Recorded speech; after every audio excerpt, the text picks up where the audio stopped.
네, 지금 현재 지수가 올라가기에는 상당하게 부담이 있습니다. 그동안 많이 올라온 시점에서 이 가격 부담이 있는데 재료가 없고 여기에서 더 올라가기에는 상당히 좀 부담이 있는데요. 벌써 이런 정체 상태가 일주일 넘게 진행이 되고 있습니다.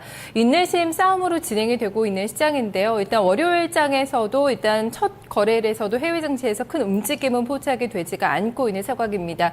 어떤 뉴스들 나와 있는지요? 정리해 보겠습니다. 이투데이 민태성 부장입니다. 부장님 안녕하세요. 안녕하십니까. 네, 반갑습니다. 헤드라인 살펴주시죠. 오늘 주요 지수가 내림세로 일주일을 시작했습니다. 오늘 시장에는 호재보다는 부담이 되는 소식들이 많았다라고 정리를 할 수 있을 것 같습니다. 또 지난 주말에 정상회담을 가졌던 독일과 프랑스가 특별한 해결책을 도출하지 못했다는 사실이 다시 한번 부담으로 작용하고 있는 모습이고요. 또 글로벌 경제에 대한 부담감도 커졌습니다. IMF가 세계 경제 전망을 하향할 수 있다라는 경고를 내놨습니다. 유로존 최대 경제 국가인 독일의 경제에 대해서도 시장의 신중론이 커지고 있는데요. 독일의 기업 신뢰도가 악화했습니다. 기업 환경지수는 5개월 연속 하락세를 면치 못했습니다. 애플의 아이폰 5는 출시 4일 만에 500만 대 이상 팔린 것으로 나타났는데 애플의 주가는 내림세를 연출했습니다. 네, 독일과 프랑스 정상회동이 있었습니다. 일단 합의된 내용이 하나도 없는 것 같아요. 여러 가지 문제에서 좀 의견 차가 드러났죠. 네, 그렇습니다. 지난 주말에 프랑스 올란드 프랑스 대통령과 앙겔라 메르켈 독일 총리가 정상회동을 가졌습니다. 은행 동맹에 대해서 여전한 시각체를 드러냈을 뿐이다라는 비관적인 평가가 우세한 그런 모습인데요. 올란드 프랑스 대통령은 은행 동맹은 빨리 창설될수록 좋다라는 입장을 나타냈고 연말까지 유럽 차원의 금융 감독권을 실행해야 한다라고 덧붙이기도 했습니다. 그러나 메르켈 독일 총리는 은행 동맹을 언제 시작하는지는 중요하지 않다라는 입장을 고수했고요. 제대로 작동할 수 있다는 보장도 없이 창설 시기를 얘기하는 것은 무의미하다라는 발언을 내놓은 바 있습니다. 네, 여전히 여기에 대해서는 전혀 의견 차가 좁혀지지를 않고 있는 것 같습니다. 일단은 글로벌 경제 둔화에 대한 우려감도 상당히 큰 상황에서 IMF 쪽에서 좀 경고가 또 나왔어요. 네, 크리스틴 라가르드 IMF 총재가 다음 달 세계 경제 전망치를 하향할 수 있다라는 입장을 밝혔습니다. 그만큼 세계 경제가 상황이 좋지 않다라는 부분을 언급한 것으로 볼 수가 있을 텐데요. 라가르드 총재는 오늘 워싱턴 연설에서 글로벌 경제가 점진적인 회복을 보이겠지만 7월 예상보다는 다소 약해질 수 있다고 밝혔습니다. 또 지난 12개월에 걸쳐서 경제 성장 전망이 위축됐다라는 평가를 내놨고요.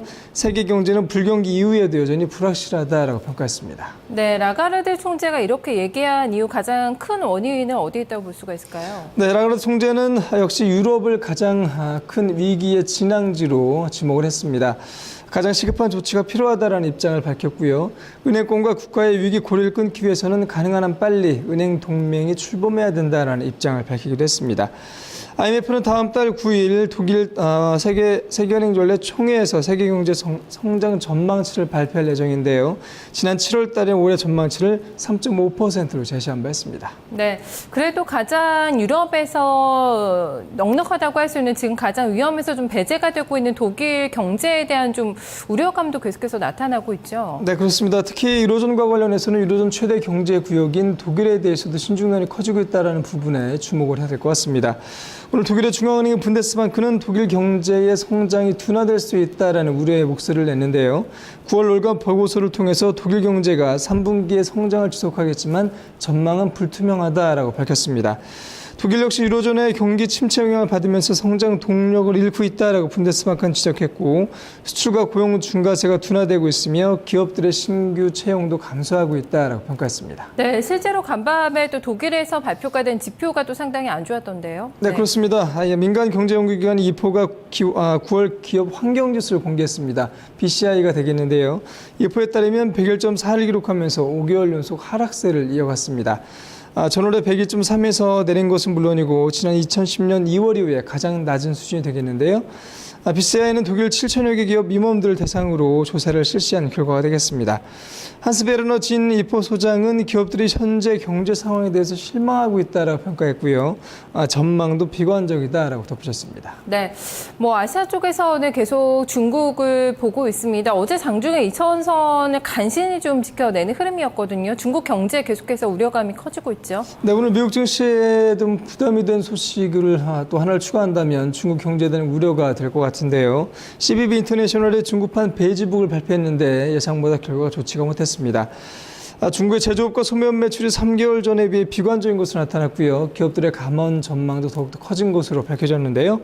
이번 조사는 8월 9일부터 9월 3일까지 2천여 명의 기업 임원들과 은행업 종사자들 대상으로 실시가 됐습니다. 3분기에 제조업과 교육, 소매 판매를 나타내는 경기 지표는 7개월 연속 악화된 것으로 집계가 되기도 했습니다. 네, 앞서서 이 애플의 주가가 좀 하락했다는 소식을 들었는데요. 지금 출시가 된 지 아이폰 5가요, 4흘 됐죠. 어떻게 지금 진행이 되고 있나요? 네, 아이폰 5가 출시 3일 만에 500만 대 이상 팔린 것으로 집계가 됐습니다. 애플 제품 중에서 가장 많이 팔렸습니다만 시장의 기대에 미치지 못했다는 평가가 힘을 얻고 있는데요. 이전에 아이폰 4S는 출시 이후 첫 주말에 400만 대가 판매된 바 있습니다. 아이폰 5가 이전 모델에 비하면 100만 대가 더 팔렸는데 토페카 캐피털은 기대한 것보다는 저전 수치다라는 평가를 내놨습니다. 그러나 이는 수요가 적어서라기보다는 물량 부족의 영향이 클 수 있다라고 진단하기도 했고요. 5Z 플레이는 아이폰 5가 이달 말까지 1000만 대 정도가 팔릴 것으로 예상을 하고 있습니다. 오늘 애플의 주가는 1.4% 하락하면서 장을 마감했습니다. 네, $700 밑으로 떨어졌더라고요. 애플 주가가. 알겠습니다. 잘 들었습니다. 고맙습니다. 감사합니다. 네, 조금 더 자세하게 들어가서요. 해외 증시의 마감 사각을 업종과 종목별로 조금 더 점검을 하겠습니다. 상품시장의 마감 동향까지 함께 확인해 보시죠. 김민지 기자입니다.